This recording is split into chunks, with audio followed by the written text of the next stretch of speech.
Hello students, today we'll continue with the same chapter, that is networking, from computer science part 2 paper. The next topic after topology was the wireless media, also called as networking media. Now there are three types of wireless media. Number one is radio waves, second microwaves, third infrared waves, also called as millimeter waves. Number one, let us start with radio waves. Radio waves, you all must have already heard about it. Radio waves are the waves which are very harmful for human beings, which also come from a phone, that is mobile phones. Those are said to be radio waves. Okay, so radio waves are very easy to generate. They can travel long distance and it can penetrate buildings easily, which means it can reach buildings very easily, and they can travel long distance since they are omnidirectional, which means the waves will travel in all the direction. It is omnidirectional. They are also used for indoor as well as outdoor purposes. Outdoor, which you can see the towers. For putting that towers, you need compulsory government license. So hence for this radio waves, you need compulsory government license. The major drawback for radio communication is that it may get disturbed by rains, which is the main disadvantage of radio waves. Now the next is microwaves. Microwaves, the waves travels in straight lines and therefore narrowly focused, concentrating all the energy into a single beam. So for radio waves, you do not require any transmitter or receiver. Since the waves travels in all the direction, you do not require any transmitter and receiver. Transmitter means, you can say the microwave example as telephone, landline. For example, the receiver and transmitter is very important, transmitting the voice and receiving the voice to the destination. So hence that is called as a microwave, which is generated by telephones. So for microwave, transmitting and receiving antenna should be accurately aligned. This directionality allows multiple transmitters linear in a row to communicate with multiple receivers. So you can say microwave travels in a straight line for longer distance, and the range that is covered for microwaves is little less as compared to radio waves. So radio waves cover more area. So first is radio waves, second comes microwaves. Okay, the next is infrared waves, also called as millimeter waves, which covers less area. So infrared waves are widely used for short range communications. For example, the remote control that we use for televisions, VCRs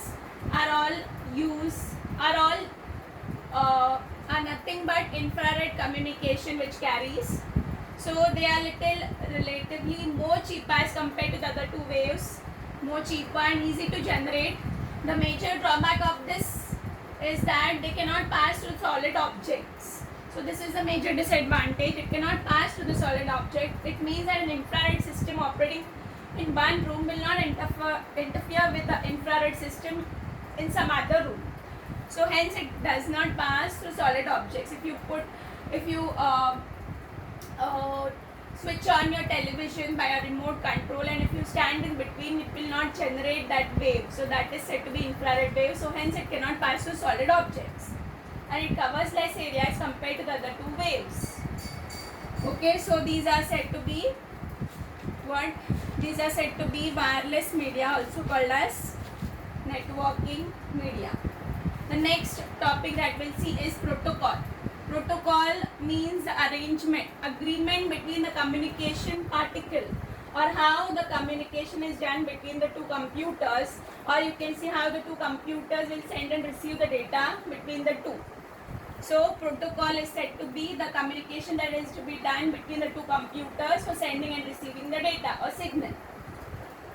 Protocol, for example, the internet protocol, HTTP, that you see on top of the www that you write any website, that is said to be a protocol. So the internet protocol are called as TCP/IP, TCP/IP, which stands for Transmission Control Protocol, also called as Internet Protocol. So this protocol does not belong to only one company. That protocol is shared by everybody, and it uses three types of address. Number one is hardware address, also called as physical address. Number two is internet protocol address, which is said to be IP address, which is a unique address. You all must have read about it. IP address, which is given to each computer, and it is a unique address and it will not be common, which is denoted by a dotted notation. There are four dots, sorry. For example, I have given 1, 2, 3, any number you can say 1, 2, 3 dot 1, 4, 4. When you go to computer, when you right click and go to properties, it will give you all the properties of your computer, as in computer name, your IP address of your computer, that IP address I'm talking about. Now third address is the logical node name. Since the IP address were very difficult to remember, so what they did is they made logical name. In short, that is the computer name, which are easier to remember as compared to the IP address.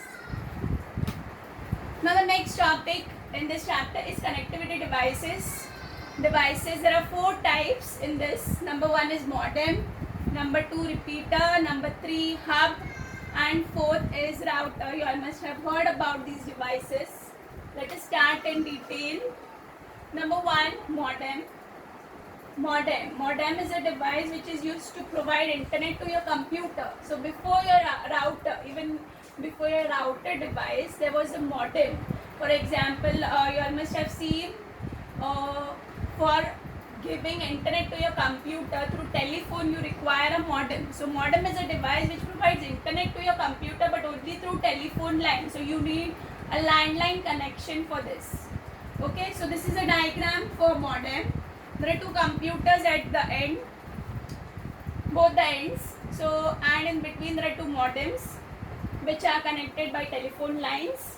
Modem is also called as modulation, demodulation. Why? Because it converts analog signal into digital, so hence it is said to be modulation, and reconverting the signal, that is digital signal into analog, is said to be demodulation. Now what is analog and digital signal? Now you all must have read this in 11th standard, as computers store digital data while telephone lines can only transfer analog data. That means computers store digital data. We do not speak, we only write, that is said to be digital data, and telephones we only speak. So that covers only analog data. So if a computer is to be connected to internet through telephone, it must convert this digital data to analog before transmitting the computer signal. So converting that one signal which is analog into digital, or any signal, one signal to another form, is said to be modulation, and reconverting that signal back into the original form is said to be demodulation. So hence modem has one name as modulator, demodulator. This is the description which I am speaking. So modem is used to connect computer to the internet. Modems convert digital data into analog, and vice versa, etc. So there are two types of modems. Here there are two types: asynchronous modem and synchronous modem. These are the names of modem. What is the difference between the two is asynchronous modem is simple, inexpensive as compared to synchronous modem, and asynchronous is only used for PC to PC communication. And in asynchronous, the messages, that is the data that is to be transferred, are kept very short in asynchronous modem. So hence it is said to be simple and inexpensive. Synchronous modems cover more area, so hence we can transfer more data. So a long series of data, a wide variety of data can be transmitted in synchronous modem, and as compared to the asynchronous modem, this modem is little difficult and expensive. Now this diagram, what this diagram shows is the two computers at the end, and in between two modems. So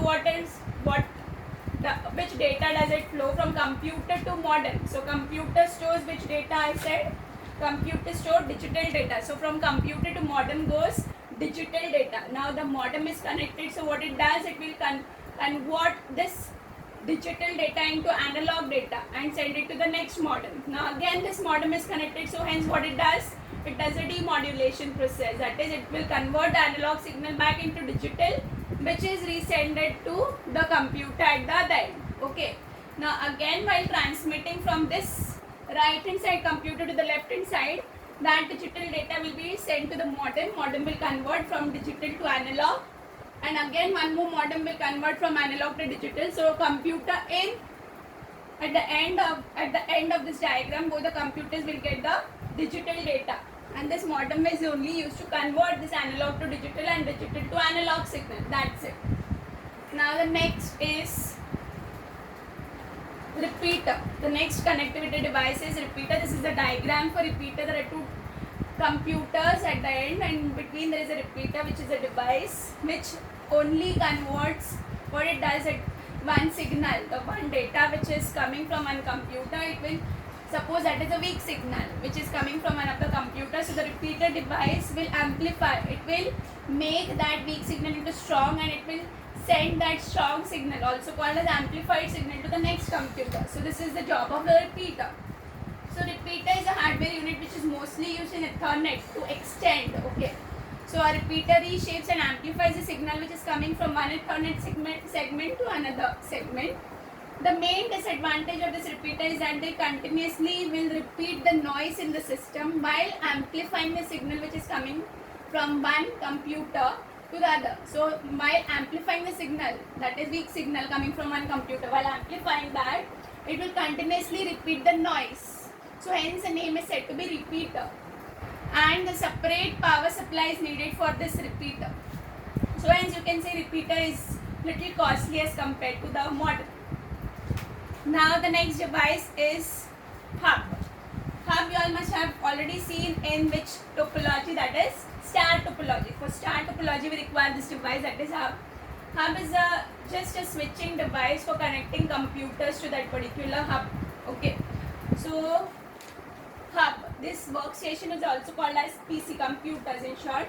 So hub is a connecting device in which cables can be connected without soldering the wires to centralize the network traffic through a single connecting point. So it is a center device which is kept at the center, and all the computers are connected to that device. So hence it is said to be central device. It manages the cabling in the network and sends a signal to the other computer of the network. So now this is the description of hub. There are three types of hub here. Now, number one, there were no types of repeaters. There were two types of modem, that was synchronous and asynchronous. Now your hub. Hub, there are three types. Number one is active hub, passive hub, and switching hub. Let us see one by one. Active hub, which interconnects the network and also amplifies the signal. So it does the job of repeater also. Which one? Active hub. So it amplifies and sends the signal which is received from one computer to its destination, to the other computer. Now passive hub. Passive hub, what it does, it just transmits the signal, it does not amplify it. Okay, so the amplify wala job is done by active hub only. This is the difference between active and passive hub. Both of them will transmit the signal coming from one of the computer to the another computer, but the only difference is that active hub will amplify the signal, so it will do the job of repeater here, and passive hub will not amplify the signal, it will resend the signal coming from one of the computer to the destination computer without amplifying it. Now third one is switching hub. What it does the job of a router. Next we'll see the device as a router. So switching hub quickly routes the signal between the ports of the hub, and it can be used in place of router. So switching hub will do the job as router. We'll see the device next. Router. Router, you all must be knowing this device already. Router that we use in a day-to-day life, that is we must be having in our homes also. So this is a device which is used to provide internet to your mobiles, computer, okay, Wi-Fi router. So now let us see the description for routers. Routers are said to be intelligent. Why intelligent? Because they know the route. Once we put the password, they will give you the internet, correct? So matching the password is very important. So that is said to be packet. So once you match that packet from the router, it will send the data, or it will start your internet to your device. So routers are said to be intelligent. They can use the algorithm to determine the most efficient path for sending a packet to any given network. So hence you need to match that particular password for that. So routers can be used to divide large busy LANs into smaller segments, and there are two types of routers. There are two types, that is number one is static routers and second is dynamic router. The both router, what is the difference between the two? The static router do not determine the path, but we need to specify them, and dynamic routers have the capacity to determine the path. So in between this both the two routers, dynamic router is little more costly as compared to static router. Static router means what? Once you match the password, next time when you on your Wi-Fi of your mobile phone, it will not ask you the password. It will directly connect to that particular device, that is router, and it will provide you the internet to your phone. But here in static router, you need to mention the path. So second time again when you on the Wi-Fi, it will ask you for password. So once again you will have to enter. So every time when you go to that place, you will have to re-enter the password again and again. That is static router. That is the path. So hence static router do not determine the path, but we need to specify them, right? Which means we need to re-enter the password every time we go to that place. And dynamic router have the capacity to determine the path. That means dynamic router will directly give you the internet. You do not have to re-enter the password.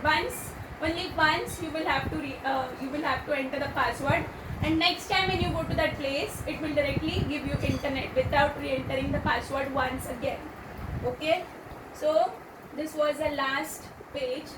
So there were 4 connectivity devices, which were modem, hub, switch, modem, hub, repeater and router. Okay, and topologies were the previous topic before this. So we completed the chapter. This was the last presentation for this chapter. Next time we'll start with a new chapter. Okay, thank you students.